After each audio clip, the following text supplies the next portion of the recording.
get into a little more about you post-college and your career. You obviously work for the Pistons. We mentioned that you started out in real estate in Chicago. And I mean, I just always pictured you in the front office of an NBA team, like from early on. Like I knew you weren't gonna, follow your dad and be an agent. Like I knew you kind of wanted to make your own way. And I think, real estate, you mentioned in articles, like it's nice to be close to family, but did you know that you wanted to make the move to the NBA, or was that just a complete?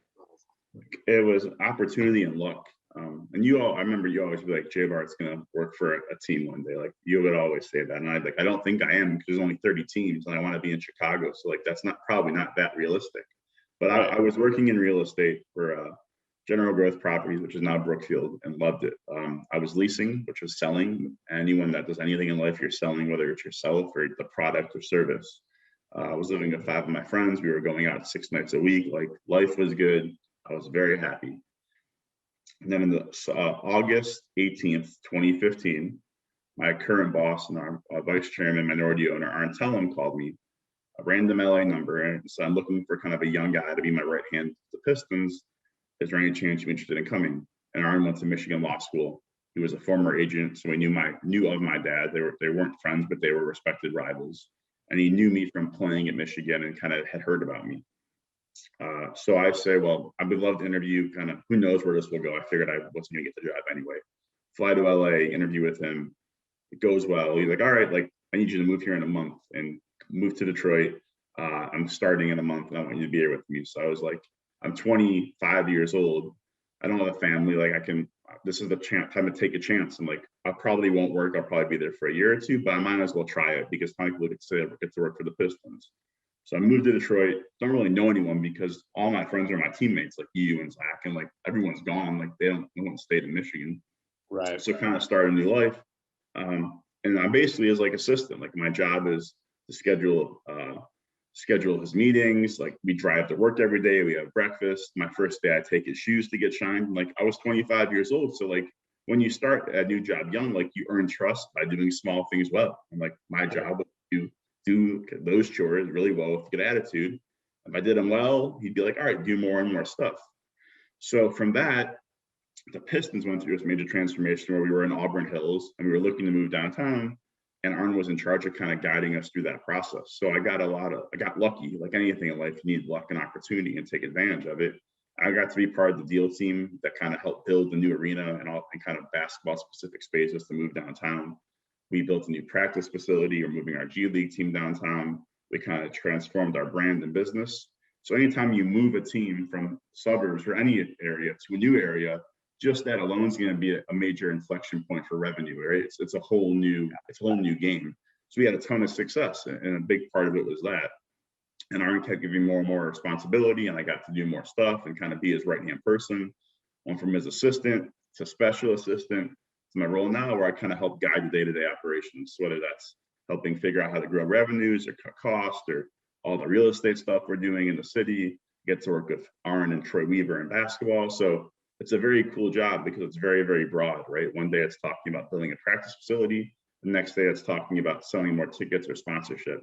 But it all started with a random phone call in August, an opportunity, and then like self-deprecating and being humble enough for like I could go from leasing and making more money to kind of taking a big step back and being like, I'm literally taking someone's shoes to find. Yeah. I don't have any friends here, but I know if I do it with a smile on my face and do it well, it will lead to more and more stuff, and it did. And I'm lucky and happy to be where I am now.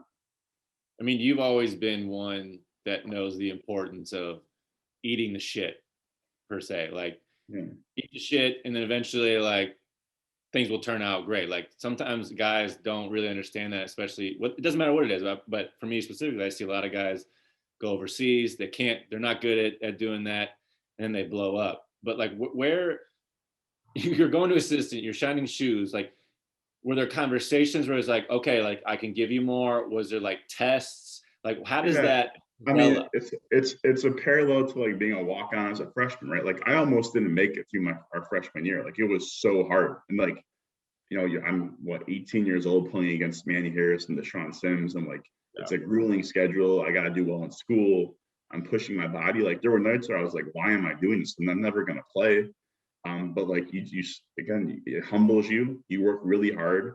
You gotta be able to laugh at yourself and make fun of yourself and self-deprecate. And I made it through my freshman year. And then after that, like I was bad our freshman year. And then my sophomore, like I started to get my feet under me and like played good basketball and was able to contribute and kind of took off from there as far as my role. It was the same thing like working with Aaron. I was like, no one's going to give me anything. I got the opportunity, but they're not going to be like, Josh, go fix the Pistons. Like, why would they do that to a 25-year-old who's working in real estate? Like, you have to gain people's trust so they see in the attention to detail, how I would like get there early and stay late. I would ask questions. I would always be like, the curiosity I think is so important. So I would just keep learning and learning. And I took finance classes at night to like, teach myself finance, because I think you got to know the numbers, you got to know the data. And I think my curiosity and wanting to keep working harder and harder, they would just give me more and more and more to the point where like, hey, like he can just do the job. Like, let's just give it to him and run with it. And I've done good enough where they keep giving me more. Yeah, no, I would say so. I mean, you're overseeing construction and or like budgeting for a $65 million project. Like it's funny to think about where you can go with just a little bit of patience and just small grinding and like just keeping at it. But again, like I always knew in some capacity you were going to be there. I've always told you that. Like you and me were watching the NBA games on the couch and just, you obviously knew how these teams worked a little bit. So yeah, it is fun to watch you, see that come to fruition and play out. Like not exactly how I thought, obviously, but yeah, very much in the same manner. And you've done it so young too, which comes to my next question is Arn is, heaps praises on you, and as everyone should. You've done a fantastic job. And he calls you the next Bob Myers, which is, some big shoes to fill there. Like, do you foresee that? I know it's hard to talk about because you're in your position now and you do what you do, but like, do you foresee some type of future like that as a GM or like? Yeah, again, like I mean, Bob Myers, like that guy's going to the Hall of Fame too. He was like Aaron's right hand, so that's where the comparison comes from. Right. Like, I think these jobs are they're so hard, especially on the basketball side, right? Where it's, again, zero-sum game. There's only 30 jobs. There's so much luck and there's so much variance involved. I love what I get to do. Like I love the NBA. I love the business side of it and being strategic and helping us operate and achieve our owner and Aaron's vision and goals. So I think he says that, which is amazing. There's probably like similarities and like we work hard and we both were basketball players and play a lot and are humble in that sense, have empathy. It's one of Aaron's favorite words, but I'm just like enjoying the day. Like I get to go to NBA basketball games, I get to go watch our team play tonight. I love what I do and I get through the lens of basketball, the prism of basketball. So life is good. And if I keep working hard and doing it the right way, then everything else will take care of itself. Yep, exactly. All right, before we get you out of here, we got 4 questions, pretty quick. One, I'm kind of just jumping this on you real quick. So if you don't have an answer, it's fine. Yeah.